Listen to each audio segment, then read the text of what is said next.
सन 2025च्या April महिन्यात अमरावती जिल्ह्यात अतिवृष्टी, गारपीट आणि अवकाळी पावसामुळे अनेक तालुक्यातील शेतकऱ्यांच्या पिकांचं मोठ्या प्रमाणावर नुकसान झालं। हंगामाचं नियोजन, कष्ट आणि गुंतवणूक एका झटक्यात उद्ध्वस्त झाल्यामुळे शेतकरी संकटात सापडले होते। या गंभीर परिस्थितीत अचलपूर विधानसभेचे आमदार प्रवीणभाऊ तायडे यांनी शेतकऱ्यांच्या मदतीसाठी तातडीने पुढाकार घेतला।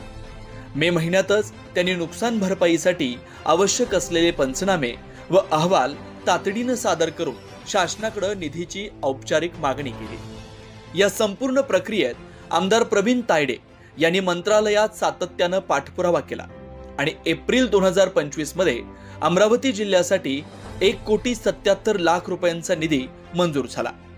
यापैकी तब्बल 1,76,00,000 अचलपूर मतदारसंघातील शेतकऱ्यांना मिळाले।